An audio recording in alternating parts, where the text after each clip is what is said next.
In the pouring rain, my childhood friend lied to me, saying he was sick and tricked me into coming to his house. All just to win a bet with the school's beauty. And the bet was the beauty herself. You're right, she really is a lapdog. The beauty cooed. I chuckled. Then I smashed the cake in my hand onto my childhood friend's face. Are you fucking kidding me? Chapter 1. Wow, he really came. With such heavy rain, it must have taken forever to rush here from school. Sylvia is so pathetic. It's clearly Tree Brother who is infinitely charming. The moment the door opened, I knew I had been played. Hunter was leisurely sitting on the sofa, playing with the lace straps on his wrist. Black lace. And in his arms, he held the school beauty, Laura. It was obvious who the owner of those lace straps was. He didn't look like he was burning up with a fever and in need of my help. On the other hand, I was wearing a white long skirt. Due to the heavy rain outside, I was soaked and looked very disheveled. There were many malicious glances around me. Hunter. I called out softly to him. A man sitting next to him smoking a cigarette looked at me with ill intentions and asked Hunter. Hunter, how about we make a bet too? I bet you can't get Sylvia to sleep with me. Will she agree? He said with a laugh. Hunter kicked him with a smile. No true shape. I clenched my fist. Also? I chuckled lightly and looked at Hunter. So, who did you make a bet with to lie to me about having a fever? Laura teasingly stuck out her tongue. Sylvia, don't be mad. I wanted you to witness the first day of Hunter and my love, that's why I made the bet with him. I see. The first day of love. So he could ignore me rushing to finish the design drafts and call me to play the fool. So he could sit and watch my wet body without taking any action. So he could shatter my sincerity. What was the bet? My heart is filled with a dense, stabbing pain, making it hard to breathe properly. I wonder, what kind of benefit could make Hunter lie to me like this? Laura pouted. It turns out Hunter's hand had already roamed to her body. Disgusting. Hunter kissed her earlobe. His pitch-black eyes, however, looked in my direction, full of provocation. I walked up to the coffee table. Placing my hands on the table, I leaned forward, locking eyes with Hunter. No longer smiling gently. Repeating my question. I'm asking you, what was the bet? Laura was a bit angry, wanting to say something. Hunter patted her bottom, signaling her to leave. His eyes were smiling. The bet is her. In that moment, it felt like a bucket of cold water was pouring over me, drenching my heart and eyes. The Hunter in my memory, wearing a blue and white school uniform, kept overlapping with the present Hunter. But now, I just felt nauseous. Chapter 2. Sylvia, there are plenty of people who want to sleep with me. Is this revenge? Probably. Last time he got drunk. He came to my rental house outside the school. As soon as he entered, he tried to kiss me. I weakly said, Hunter, you can't. He tried to undress me. But I didn't want to. It's not that I'm conservative. I just feel that love should start with a confession. Starting like this, without any clarity, what is that? Everything should have naturally fallen into place. It ended with him coldly speaking madly to me. After that, we fell into a cold war. Over the years, he kept talking about love. I still didn't disturb him. Recently, his behavior has been enthusiastic, and I thought my feelings were finally getting a response. But now I realize it's all in vain. Yet today is his birthday, and he called me voluntarily. At that moment, perhaps a glimmer of hope returned to my heart. Sylvia, I have a fever. His voice was hoarse, occasionally accompanied by a few groans. I thought it was a fever. Turns out it was a hoax. Sylvia, what are you pretending for? My affection for him was always clear. Hunter and I grew up together since childhood. He was the pride of heaven. Good family background, good at studies, handsome. Girls lined up to confess their feelings to him. He said he liked obedient ones. So, I disguised myself as a good girl. Speaking softly, wearing a white dress, never doing anything out of line. But Hunter didn't like me. Love cannot be forced. So, I foolishly stood there, waiting for him to glance at me. But in this moment, I suddenly didn't like him anymore. Chapter 3. This feeling is strange. It's like the filter through which I saw Hunter suddenly disappeared. From a shining handsome guy to just that guy. I shook my head in disappointment. Turning to leave, Hunter grabbed my wrist. "Sylvia, I can give you a chance." Raising an eyebrow, he looked like a debonair playboy. "If you turn back now, I don't mind the three of us together." Absurd. I laughed. Laura beside us seemed a bit nervous, as if afraid of my response. I opened the cake box in my hand. Having hitchhiked a ride with someone earlier, I held the cake box close to prevent it from getting wet, so my clothes were mostly soaked. Now, I calmly opened it. "This is the cake I made for you with my own hands." Hunter sneered as if he saw my weakness. I took out the cake. Amidst the astonishment of everyone, I suddenly smashed it towards him. The cream melted on his face, adding a touch of comedy. Laura let out a shocked cry and hurried to wipe it off with a tissue. It was as if the world had started moving again. I was feeling restless. I took out a cigarette from the pack on the table and lit it. Blue smoke curled around. I glared at him. "Hunter, are you a bastard or what? How shameless can one be?" Chapter 4. When I got downstairs, I realized Mark hadn't left yet. He was wearing gray sweatpants, a black hoodie, with Bluetooth earphones on, sitting astride his motorcycle, his legs long. At that time, I was busy coming to Hunter's house. I hitched a ride with him. The motorcycle raced through the rain, and I wasn't keen on holding on to him. He braked abruptly a few times, and I behaved obediently. His waist and abdomen were tight, showing off his abs. He looked strong. Mark seemed a bit crestfallen, a stark contrast to his usual rogue and wild demeanor. Upon seeing me, he quickly adjusted his expression. Returning to his usual carefree self, he whistled at me, as if celebrating my defeat. "Need a ride?" Mark's voice always carried a bit of laziness and ease. I stubbed out the cigarette, feeling despondent deep inside. "Sure, or should I walk back later?" He tilted his head. "Get on." I lightly propped myself on the front seat, raising an eyebrow with a smile. "All right," he nodded knowingly. The rain had stopped by now, although it's been a while since I rode a motorcycle, but I wasn't afraid. It's just that the skirt I'm wearing now is not very convenient.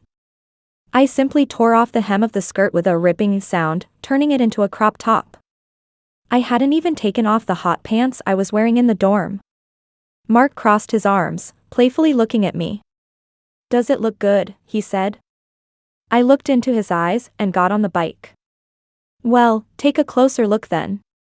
If my beauty could bring joy to others, consider it my act of kindness to refresh someone's eyes for free."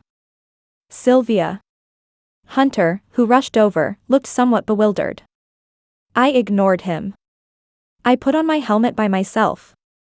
"Hold on to my waist," I said to Mark. "Hey," Mark laughed but didn't comply. I started the bike, then abruptly stopped. Due to inertia, Mark leaned forward. Seemingly reluctantly, he then held onto my waist. His fingertips were a bit cold, and when they touched my skin around the waist, I shivered lightly. Hunter's face grew even darker. "Sylvia, get down, let's talk." I only showed my eyes and looked Hunter up and down. Shaking my head in disgust, I swiftly lowered the visor on my helmet. Mark's voice had a touch of carefreeness. "Bro, sorry, gotta go first." The motorcycle raced off, splashing water from the puddles on the roadside all over Hunter. I triumphantly flipped him off. "Get lost." Mark behind me chuckled. His voice fragmented through the rushing wind into my ears. My mood soured, feeling a bit impatient. What's so funny? Mark seemed to be enjoying the show.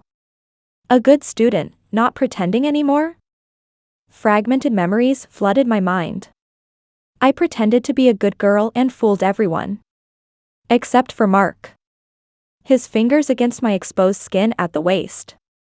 A bit restless. I remembered that summer. The summer he discovered my true self. Chapter 5. The end of sophomore year, summer vacation. I noticed Hunter getting close to someone, Mark from class 5.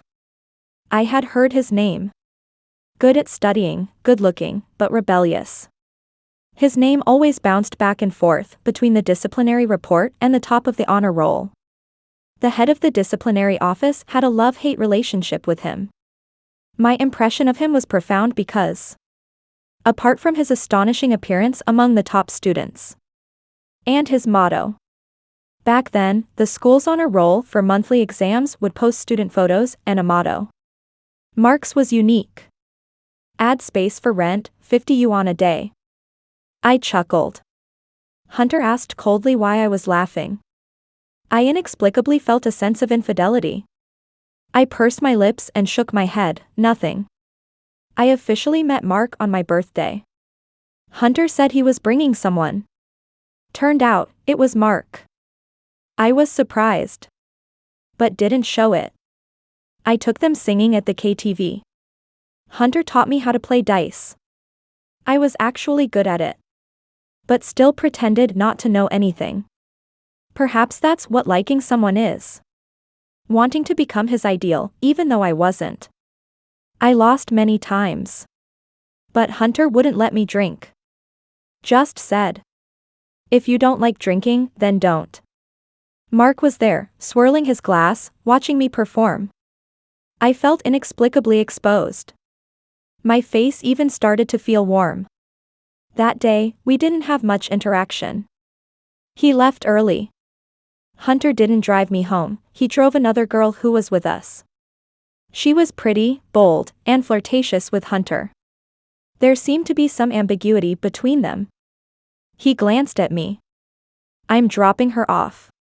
It would be fake to say I wasn't disappointed. But being just friends, I didn't hold him back. I had no right to. During that time, my mood was restless. My parents were divorcing, and my studies were affected. As I neared the neighborhood, I bought a pack of cigarettes. The crimson glow of my fingertips flickered, the dim yellow streetlights swaying. My home was in an old neighborhood. As I approached, I noticed a tall figure leaning against a wall. It was Mark. He saw me smoking, raised an eyebrow in surprise, almost nonchalantly, his eyes playful. We locked eyes at a distance. He walked over. A good girl smoking? Full of sarcasm. I swallowed nervously, feeling awkward. Decided to be upfront. Took out the cigarette pack. Wanna smoke? Mark chuckled, unceremoniously taking the whole pack. I smiled, thanks. He took out a gift box from his pocket, the perfume I had been wanting to buy. Happy birthday. I was surprised, he probably didn't know it was my birthday and was dragged here by Hunter. He ended up spending money unnecessarily. I took it, thanks. Bit my lip, hesitated for a moment, and told him. Don't tell Hunter about me smoking. Good girls can't falter. Chapter 6. I sighed deeply. No matter how I pretended, he still didn't like me. Hunter was being disgusting in this way. It's like he has no conscience. When we reached my house, I extended an invitation to Mark. Wanna come to my place to take a shower? Mark licked his lips, as if he didn't hear clearly.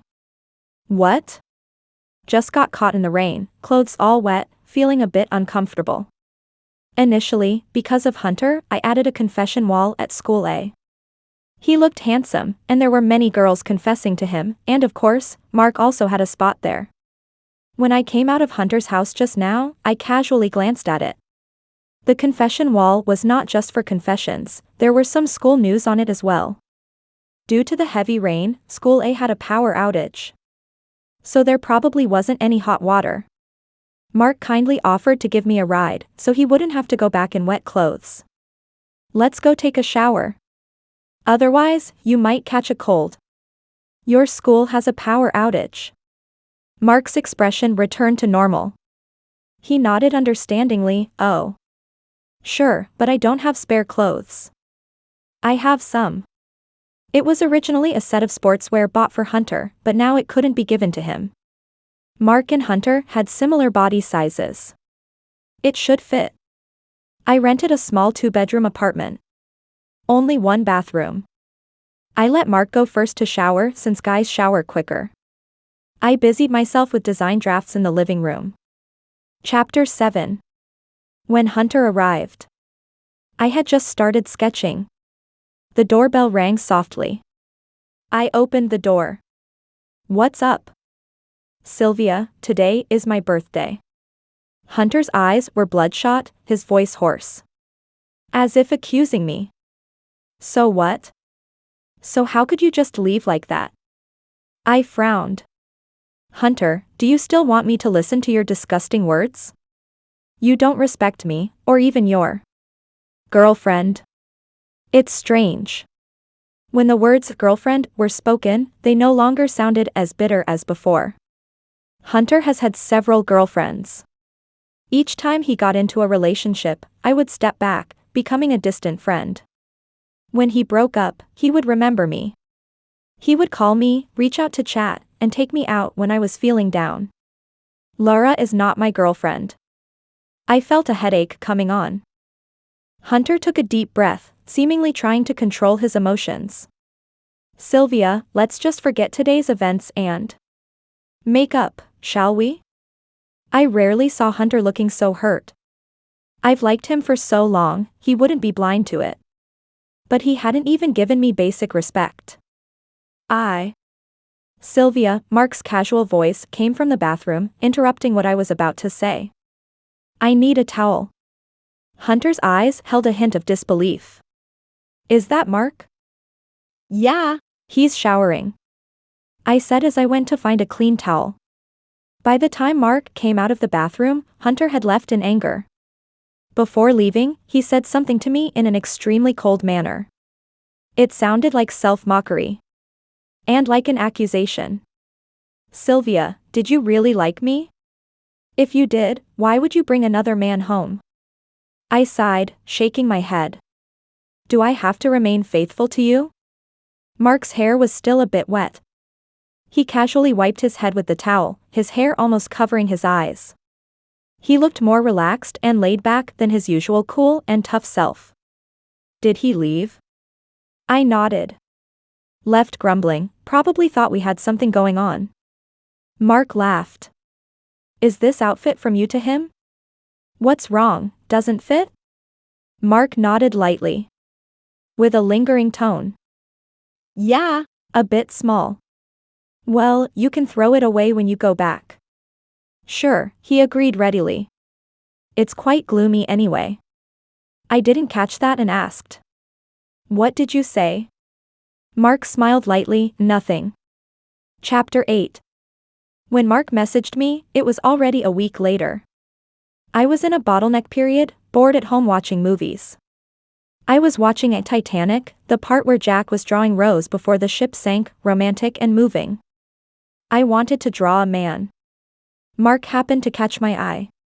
He sent a picture first. On the green pool table, there were 4 double-colored balls left, all the other colored balls were gone. I thought Mark was winning. I casually said. Brother, you're so good. Mark, I got wrecked. Turns out those double-colored balls belonged to Mark. I felt a bit of disdain. I replied. Beginner, practice more. Mark, lost 1,000. Although I hadn't played pool with Mark, logically speaking, Mark had the face of someone good at pool. Me, who were you playing against? Mark, Hunter. I instantly knew it was probably Hunter taking out his frustration on him. My fault. Exactly what I needed right now, something to do. I'll come over and help you win it back. Mark was very gracious. Wow, looking forward to it. If I win your money back, you have to agree to be my model. Deal. I added, nude model. Mark, question mark. Chapter 9. When I arrived at the pool hall, Hunter's pile of money on the table had grown again. Is Mark really that bad? Not only was Hunter there, but Lara was too. Mark waved to me and I walked over to him. How many games have you lost? I asked. 8 games. He replied matter-of-factly, without a hint of despair. Hunter seemed a bit displeased. Sylvia, what are you doing here? I gave Mark a look, and he handed me the pool cue, eagerly going to set up the balls. I'm here to help him get back on track, I said.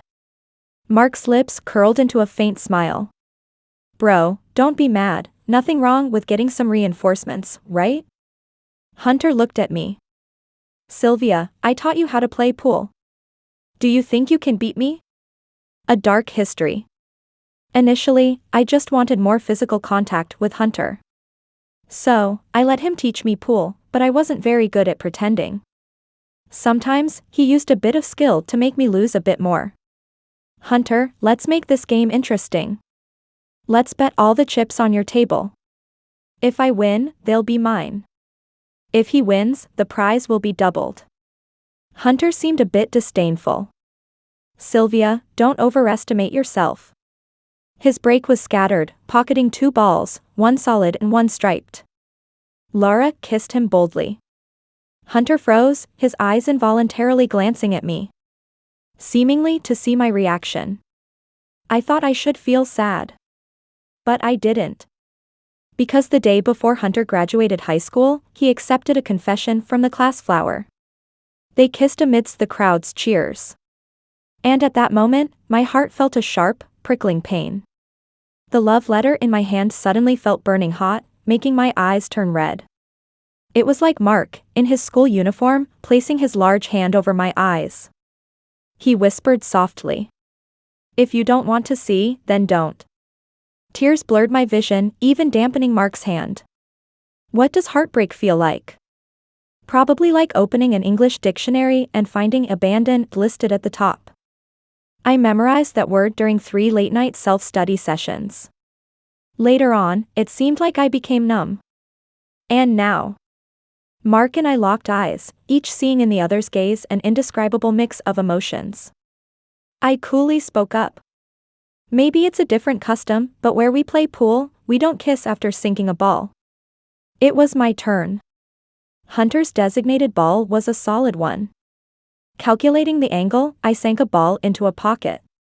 Hunter's lips maintained a smile throughout, clearly unaware of the gravity of the situation. There was a side pocket ball, and I managed to pocket it with a tricky shot. Mark handed me the cue chalk, and I smiled. I leaned in and took my shot. 1, 2, 3 balls. Until only the black 8 ball remained. A resounding clack. The black 8 ball found its pocket. A clean sweep. I stood up, casually walked over, and picked up the stack of money. Then, very considerately and triumphantly, I waved the stack of money in front of Hunter. I paid for the table, and you haven't even won anything? Hunter chuckled coldly. Sylvia, were you pretending before? Yes. I used to pretend like that all the time. Thinking he liked obedient girls, I tried hard to become his ideal type. Only to be treated like a lackey. But, Hunter, the only thing I pretended about was liking you. How could it not be liking? Clearly, it was liking a boy for a very long time. Mark pulled my arm, softly saying, I'm leaving. Chapter 10.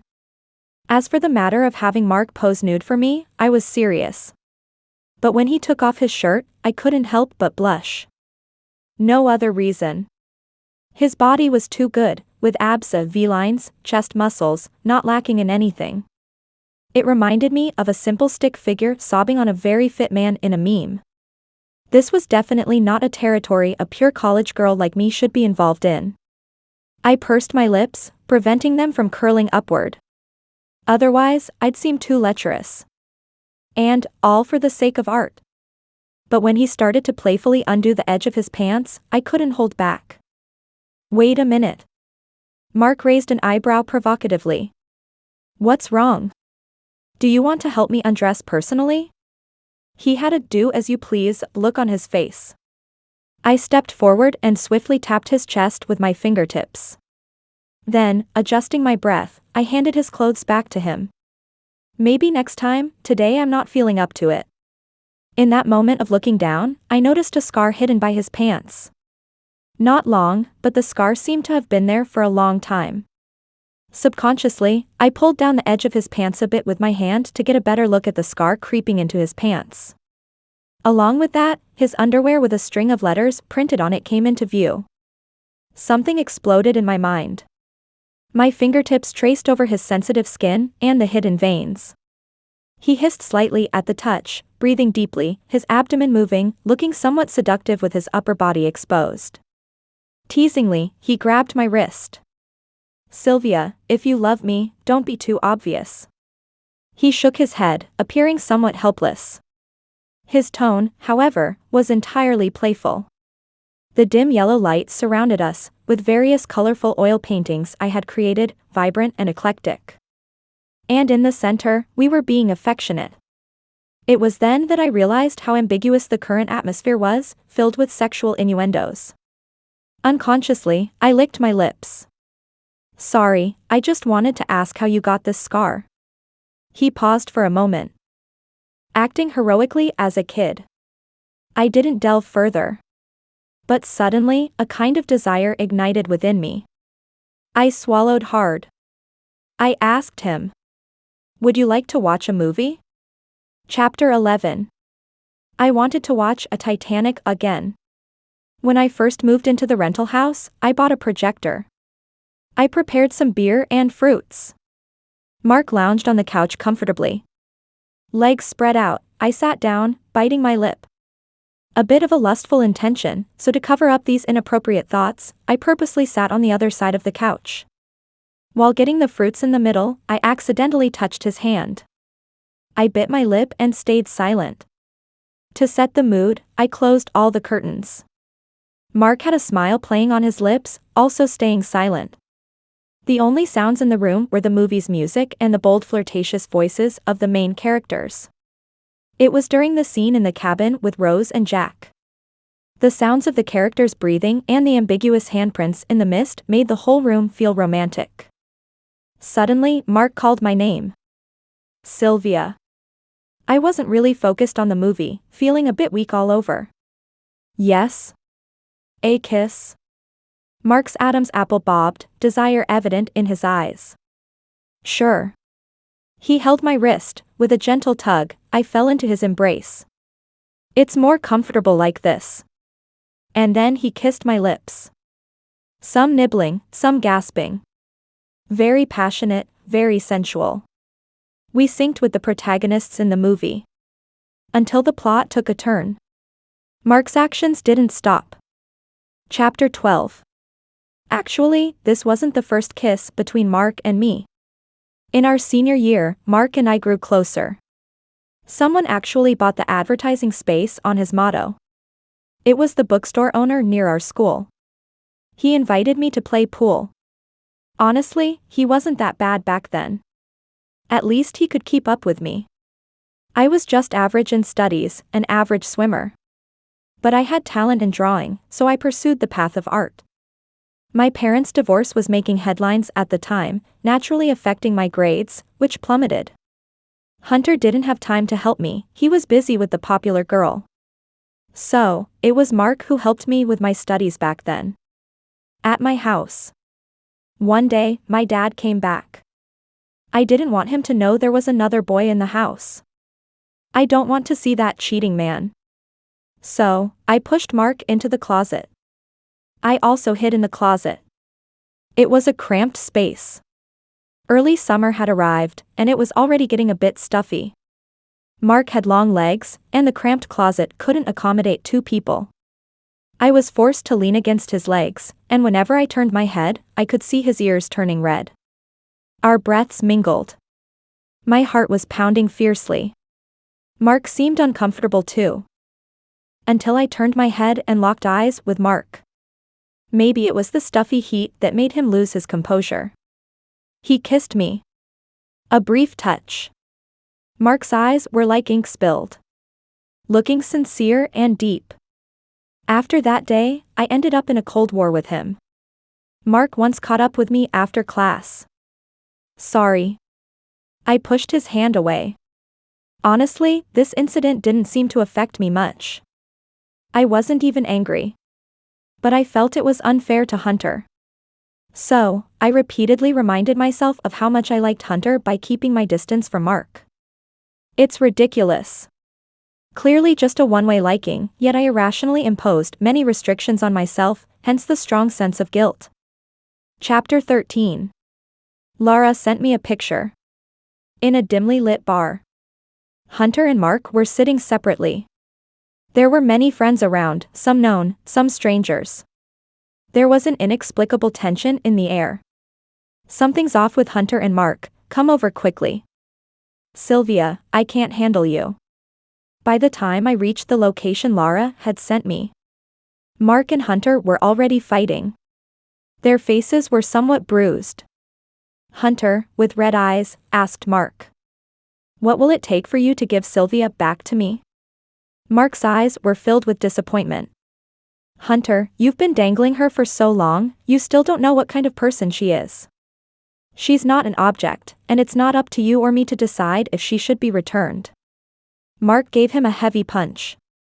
If you're a man, go ask her yourself if she can forgive you. When Mark saw me, he hesitated. Hunter punched him, splitting his lip. Must have hurt. I felt a bit sorry for him. I ran up, pulling the two apart. I grabbed Mark's wrist and led him out of the bar. In the taxi, I kept chattering, blowing air on his wound. Why bother fighting with Hunter? Just ignore him. He seems like an emotionally unstable boy, why bother with him? Now look, all swollen up everywhere, not as handsome anymore. Mark couldn't help but laugh. You're just worried I won't look as good? I pinched his finger, telling him. Just a bit. I sighed. Does it hurt? Mark chuckled. If I say it doesn't hurt, would I seem like I'm faking it? Yes. Mark instantly winced in pain. Good, I was so tired of faking it, that kid hits too hard. That cracked me up. I took him back to the rental. Since the last time, I had prepared clothes that fit Mark's size at home. Just in case. I bought some basic wound treatment at the pharmacy downstairs. The beer at home had run out. While getting some at the convenience store, I also grabbed a small box at the counter. Pretending I was just buying gum. Except this gum was a bit pricey. Chapter 14. While disinfecting Mark's wound, I asked him maliciously. Why did you end up fighting with Hunter? That kid asking how he can get you back had me laughing. Mark still looked down on me. Actually, back in our senior year of high school, I used to wonder, how could you like Hunter? The reasons for liking him? At first, it was because he saved me. Maybe there's a bias towards a lifesaver. What happened? I sighed deeply. Hunter wasn't always like this. When we were young, child trafficking was rampant. One time, both Hunter and I were taken by an old man. We were young and naive at the time. He said he would take us to find our parents, and we believed him. We were temporarily kept in an old factory on the outskirts, with many other children. It used to be a chemical plant, with no one around. The next day, trucks would come to take us away, selling us all over the country. Because I kept crying, they drugged me, and I passed out. The other kids were more or less beaten. Before I passed out, Hunter held me in his arms. He said to me, Sylvia, don't cry, Mom and Dad will come find us soon.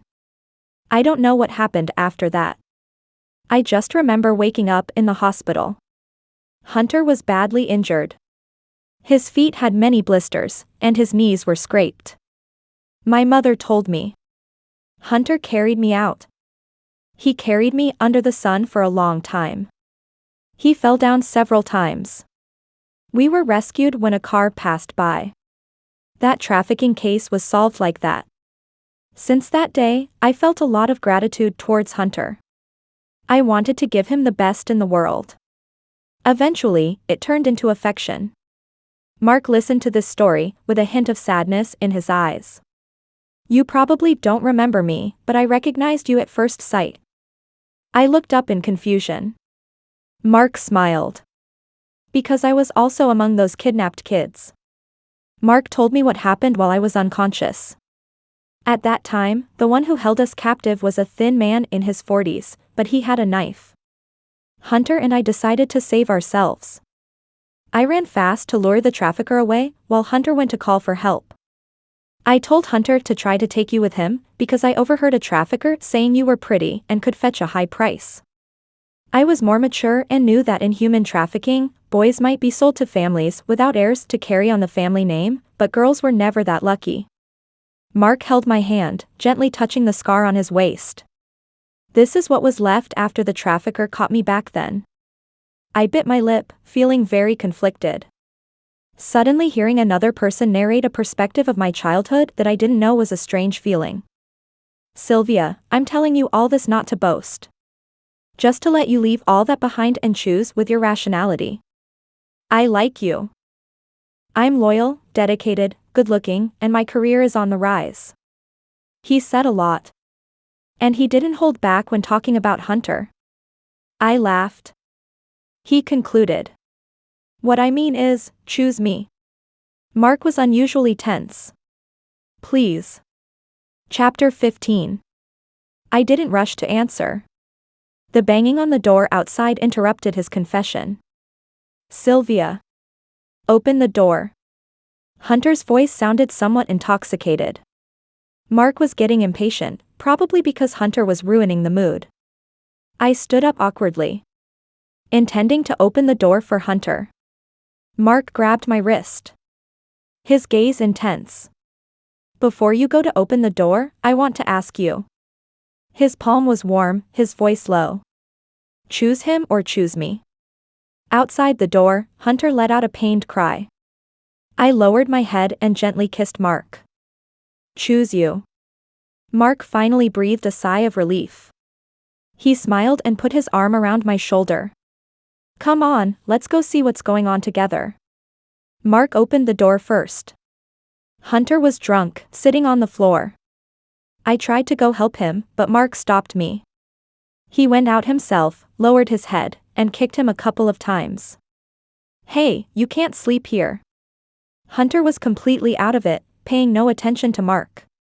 Take him inside. Out of humanitarianism. Mark was speechless. He wrapped Hunter's arm around his shoulder, hugged his waist, and helped him up to the guest room. I've never helped out a rival before. I couldn't stop laughing. Watching Mark carefully make sure Hunter's head didn't hit anything. I applauded him silently. I'm starting to like you too. Mark joked with me with a smile. Just you wait. Chapter 16. When Hunter woke up. Mark happened to be downstairs buying breakfast for me. I asked him. Aren't you worried that Hunter might do something to me when he wakes up? Mark shook his head.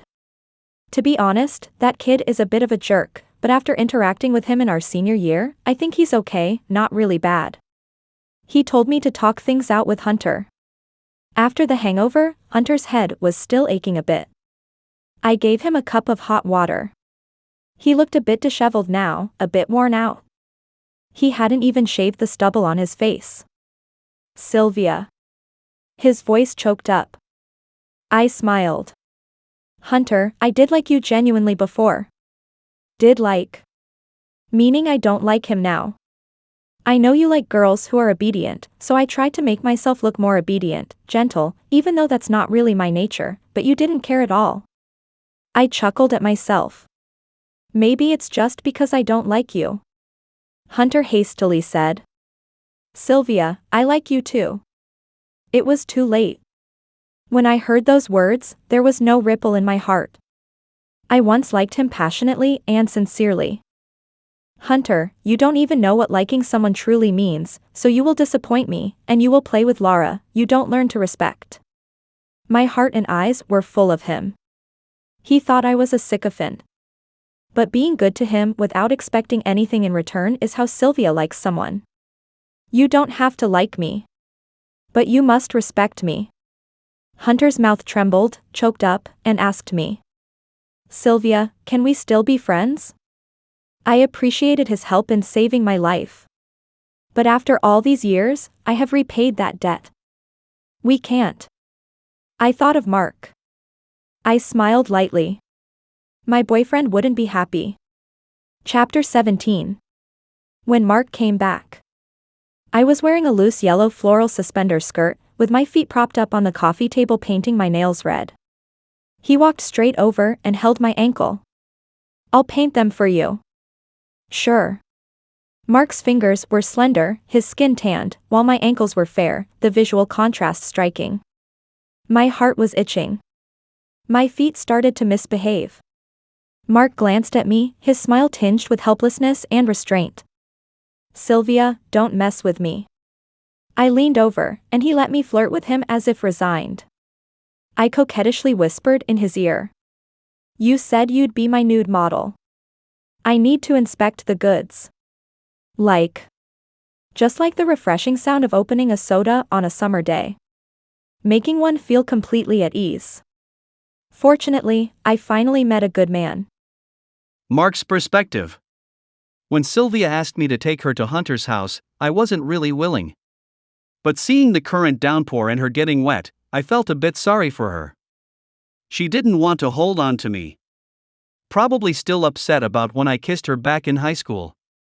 But it was dangerous. I abruptly stopped twice, and she was forced to bump into my back. Honestly, she held onto me tightly. I felt men really have some innate flaws. When she held onto me, I did have some wandering thoughts. I couldn't understand. If Hunter doesn't cherish her, why does she still like him? Did he save her life or something? Can't she see me? Fortunately, luck was on my side too. She got off after a while. And she tore her skirt, wanting to ride the motorcycle. That moment was a blessing to my heart. She stopped pretending. She let me shower at her place, and I felt a bit embarrassed. Later on, Hunter also showed up. I timely interjected, disrupting their conversation. Later, Hunter asked me to play pool. He wanted to dominate me. I felt like the opportunity had come. That moment I felt a bit cunning. I deliberately let several balls pass. Then I sent the photos to Sylvia, telling her I was being dominated. Sure enough, she came and cleared the table in one go. She was indeed wild and spicy. Why did she pretend to be good before? She's even cuter now. Later, I heard from a few friends about what happened on Hunter's birthday. I felt a bit sorry for her, well, more than a bit. So, I got into a fight with Hunter. When she arrived, I purposely took a punch from Hunter. She pulled me away. As expected. She likes strong emotions of brokenness, occasionally showing a bit of vulnerability. Unfortunately, Hunter never got the chance to understand this. Could it be that I am truly a genius?